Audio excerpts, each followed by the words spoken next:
কিরে ভাই তোরা তো 600 টাকা দেখ ভাই, এখন একটা আপেল কিনতে গেলেও 100 টাকা, আর তার তো দুইটা আপেল। আহা কি যে ভালোবাসা, দেখে মনে হইতাছে কতকাল খাই না আমি মধু, কেন তুমি দূরে থাকো শুধু শুধু, আর এভাবে করতাছে এরা লুতুপুতু।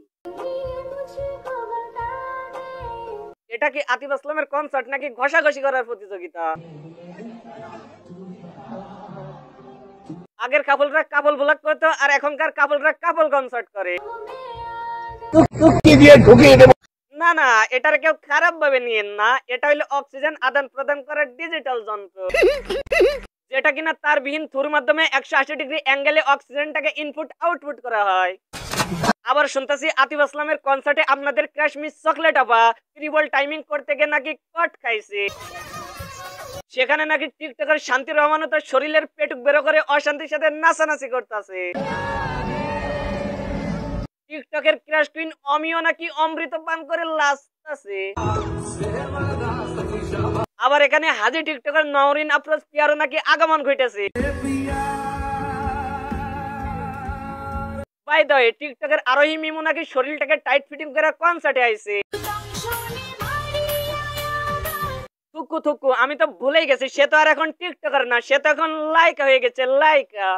আমার বাল ছেড়া গেল। রাসমি ভাই, আমি এটা দেখার পরে এটাই ভাবতেছি, না মানে এদের কি মা বাপ নাই? যদি থাকতো তাহলে এরা গোয়াল থেকে ছাড়া পাইলো কিভাবে? না মানে গোয়াল থেকে ছাড়া পেয়ে যার তার বাগানে এভাবে গিয়ে লতা পাতা খাবে, এটা তো আমরা মেনে নিতে পারবো না। কেউ দেখতাছি মুখের সাথে মুখ লাগাইয়া থু দিয়া ফু মেরে অক্সিজেন নিতেছে, কেউ আবার একজন আরেকজনকে জড়াই ধরে ঠান্ডা শরীরটাকে গরম করার ট্রাই করতেছে। না মানে তোদের বডিটাকে যদি গরম করার এত ইচ্ছা থাকে তাহলে তোরা তোদের বেডরুমে নিয়ে যা, সেখানে কেউ দেখলো না আর শরমের ভয়টাও থাকলো না। ও আমি তো ভুলেই গেছি, তোদের তো শরমই না। না মানে এতে যদি শরমই থাকতো তাহলে যে মিস চকলেট আবার 2 দিন আগে তার 2টা বয়ফ্রেন্ড নিয়ে কট খাইলো। লাঙ্গের আশা কইরা তোমার ভাতারের ভাত চাঙ্গে, লাঙ্গের আশা কইরা তোমার ভাতারের ভাত চাঙ্গে। আবার সে কনসার্টে গিয়া 3D ইটিস পিটিস করতে গিয়া ট্রিপল কট খাইলো। রাস্তায় আবার অনেকেই অফার করতেছে 1 রাত 100। কিরে ভাই তোরা তো 600 টাকা দেখ ভাই, এখন একটা আপেল কিনতে গেলেও 100 টাকা, আর তার তো দুইটা আপেল। দেখ ভাই তুই আপেল কিনলে প্যাকেটটা কিন্তু ফ্রি পাইতাছস, আর সেই প্যাকেটে তুই ইচ্ছা মতো কলার মতো তরকারি ঢুকাইতে পারবি।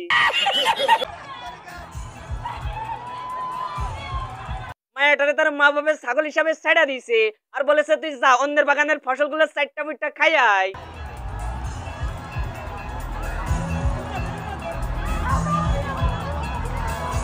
খাওয়া দাওয়া শেষে মোটা তাজা হইলে কোনো প্রবাসীর কাছে টাকার বিনিময়ে বিক্রি করে দিব।